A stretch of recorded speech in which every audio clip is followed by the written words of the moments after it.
चले वतन की ओर डाल के प्रेम की डोर। हम चले वतन की ओर डाल के प्रेम की डोर।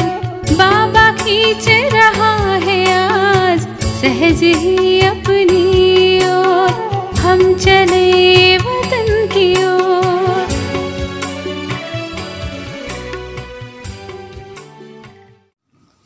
ஓம் சாந்தி 23/1/1975 அவ்யக்த பாப்தாதா மதுபன். வாணியின் தலைப்பு: சுயமரியாதையின் ஆசனத்தில் அமர்ந்திருந்து காரியம் செய்பவர்தான் மகான் ஆவார். எப்படி பாப்தாதாவின் மகத்துவத்தை மிக நன்றாக தெரிந்திருக்கிறீர்களோ அதுபோலவே இந்த சங்கமயுக பிராமண ஜென்மத்தை மற்றும் உயர்ந்த ஆத்மா மற்றும் தன்னுடைய உயர்ந்த பங்கை இந்த அளவே மிக நன்றாக தெரிந்திருக்கிறீர்களா? எப்படி தந்தை மகானாக இருக்கிறார், அதே போலவே தந்தையுடன் எந்த ஆத்மாவிற்கு ஒவ்வொரு அடியிலும் மேலும் ஒவ்வொரு சரித்திரத்துடனும் சம்பந்தம் மற்றும் பங்கு இருக்கிறதோ அவரும் மகானே ஆவார். இந்த மகான் நிலையை மிக நன்றாக தெரிந்து ஒவ்வொரு அடியை எடுத்து வைப்பதினால் ஒவ்வொரு அடியிலும் பல கோடி மடங்கு பிராப்தி இயல்பாகவே ஏற்பட்டு விடுகிறது. ஏனென்றால் முழு ஆதாரமும் நினைவின் மேல் இருக்கிறது. நினைவு எப்பொழுதும் சக்திசாலியாக மற்றும் மகானாக இருக்கிறதா, அல்லது சில நேரம் மகானாகவும் மற்றும் வேறு சில நேரம் சாதாரணமானதாகவும் இருக்கிறதா? யார் எப்படி இருக்கிறாரோ அப்படியே அவர் எப்பொழுதும் தன்னைத்தானே புரிந்து கொண்டு நடக்கின்றார். அவர் ஒருபொழுதும் நினைவு மற்றும் நினைவு மறந்த நிலையில் வருவதில்லை. அதே போலவே நீங்கள் உயர்ந்த பிராமணனாக இருக்கிறீர்கள். உலகில் அனைவரையும் விட உயர்ந்த ஆத்மாக்களாக இருக்கிறீர்கள் மற்றும் விசேஷமான பங்கை செய்பவர்களாகவும் இருக்கிறீர்கள். இருந்தும் தன்னுடைய இந்த கடைசி பிறப்பின் இந்த ரூபத்தின் தன்னுடைய பதவியின் மேலும் தன்னுடைய தொழிலின் நினைவு சில நேரம் விசேஷமானதாகவும் மற்றும் சில நேரம் சாதாரணமானதாகவும் ஏன் இருக்கிறது? அடிக்கடி இறங்குவது மற்றும் ஏறுவது ஏன் ஆகின்றது? அதன் காரணத்தை தெரிந்திருக்கிறீர்களா? தன்னுடைய சொரூபம் உண்மையாக இருக்கிறது மற்றும் ஜென்மமே மகானாக இருக்கிறது என்றால் தன்னுடைய வாழ்க்கையின் மற்றும் ஜென்மத்தின் அந்த மகான் தன்மையை ஏன் மறக்கிறீர்கள்? எப்பொழுது பங்கை செய்வதற்காக தற்காலிகமான தோற்றம் உருவாக்கப்படுகிறது என்றால் அப்பொழுது மறப்பது என்பது இருக்கும். உண்மையான ரூபம் இல்லாத காரணத்தினால் அடிக்கடி நினைவு மறந்த நிலை ஏற்பட்டு கொண்டே இருக்கிறது. இங்கு ஏன் மறப்பது என்பது ஏற்படுகிறது? தேக அபிமானத்தின் காரணத்தினால்தான்.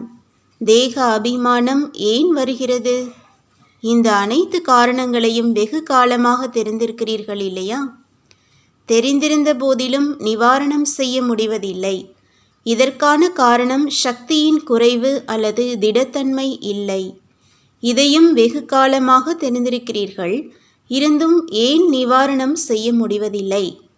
அதே விஷயம் அடிக்கடி அனுபவத்தில் வரும் காரணத்தினால் பரிவர்த்தனை செய்வதோ சுலபம் மற்றும் நிரந்தரமாக இருக்க வேண்டும் இல்லையா? எப்படி லௌகீக முறையிலும் இந்த விஷயத்தின் காரணமாக நஷ்டம் ஏற்படுகிறது, முடிவு நல்லதாக வருவதில்லை என்று தெரிந்துவிட்டது என்றால் ஒரு முறை ஏமாற்றம் அடைந்த பிறகு தன்னைத்தானே சமாளித்து கொள்வார்களே அன்றி அடிக்கடி ஏமாற்றம் அடைவார்களா என்ன?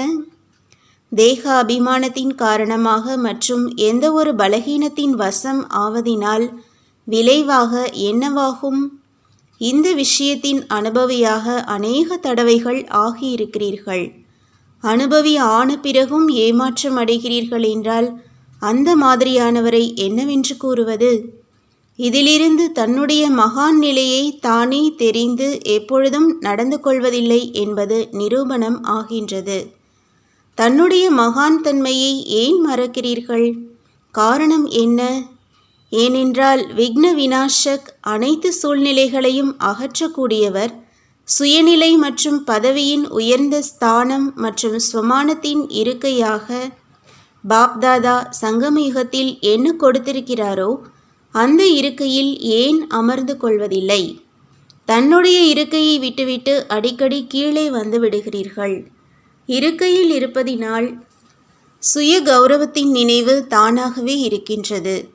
லௌகீக முறையிலும் ஏதோ சாதாரண ஆத்மாவிற்கு சீட் கிடைத்துவிட்டது என்றால் சுய கௌரவமே அதிகரித்து விடுகிறது. அந்த போதையில் இயல்பாகவே நிலைத்து விடுவார். அதே போலவே எப்பொழுதும் தன்னுடைய இருக்கையில் இருந்தீர்கள் என்றால் நிரந்தரமாக சுய கௌரவம் நினைவில் இருக்க வேண்டும். புரிந்ததா? இருக்கையின் கீழே வருவது என்றால் நினைவிலிருந்து கீழே நினைவு மறந்த நிலையில் வருவது. உயர்ந்த ஆசனத்தில் இருப்பதற்கான சோதனை செய்யுங்கள். ஆசனத்தில் அமர்வதினால் இயல்பாகவே அந்த சன்ஸ்காரம் மற்றும் கர்மம் மாற்றத்தில் வந்தேவிடும். புரிந்ததா? பலகீனமான வார்த்தைகள் பிராமணர்களின் பாஷையிலேயே இல்லை. சூத்திரர்களின் பாஷையை ஏன் உபயோகப்படுத்துகிறீர்கள்? தன்னுடைய தேசம் மற்றும் தன்னுடைய பாஷைக்கான போதை இருக்கிறது இல்லையா? தன்னுடைய பாஷையை மறந்து மற்றவர்களின் பாஷையை ஏன் கூறுகிறீர்கள்? எனவே இப்பொழுது அதை மாற்றம் செய்யுங்கள். முதலில் சோதனை செய்யுங்கள், பின்பு கூறுங்கள்.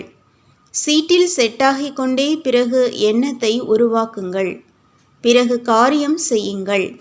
இந்த இருக்கையில் இருப்பதினால் இயல்பாகவே மகான் நிலைக்கான வரதானம் பிராப்தி ஆகிவிடுகிறது. அப்படியானால் வரதானி ஆசனத்தை விட்டுவிட்டு கடின உழைப்பு ஏன் செய்கிறீர்கள்? கடின உழைப்பு செய்து செய்து பின்பு களைப்பும் அடைந்து விடுகிறீர்கள். மேலும் மனமுடைந்தும் போய்விடுகிறீர்கள். எனவே இப்பொழுது சகஜ சாதனத்தை கடைப்பிடியுங்கள். நல்லது. வரதானம்: பணிவுத்தன்மை மூலமாக புதிய படைப்பை படைக்கக்கூடிய அவநம்பிக்கை மற்றும் அபிமானத்திலிருந்து விடுபட்டவர் ஆகுங்கள். ஒருபொழுதும் முயற்சி செய்வதில் நம்பிக்கை இழப்பவர் ஆகாதீர்கள். செய்யத்தான் வேண்டும், நடக்கத்தான் வேண்டும். வெற்றி மாலை என்னுடைய நினைவு சின்னம் ஆகும். இந்த நினைவின் மூலம் வெற்றியடைபவர் ஆகுங்கள். ஒரு வினாடி மற்றும் ஒரு நிமிடத்திற்கு கூட அவநம்பிக்கைக்கு தன் உள்மனதில் இடம் கொடுக்காதீர்கள். அபிமானம் மற்றும் நம்பிக்கையின்மை இவை இரண்டும் ஒருவரை மிகப்பெரிய பலம் பொருந்தியவராக ஆகவிடுவதில்லை. அபிமானம் உள்ளவர்களுக்கு அவமான உணர்வு மிக அதிகமாக வரும். எனவே இந்த இரண்டு விஷயங்களிலிருந்து விடுபட்டு பணிவானவர் ஆகுங்கள். மேலும் புது உலக படைப்பு காரியத்தை செய்து கொண்டே இருங்கள். ஸ்லோகன்: உலக சேவையின் சிம்மாசனதாரியாக ஆனீர்கள் என்றால் உலக ராஜ்ய சிம்மாசனதாரியாக ஆவீர்கள். ஓம் சாந்தி.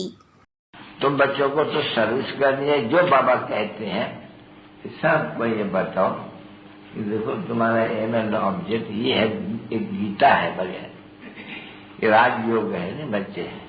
कैसे है राजयोग? बिल्कुल सहज है कि बाप को याद करो तो ये वैसा मिलेगा तुमको। ओम शांति।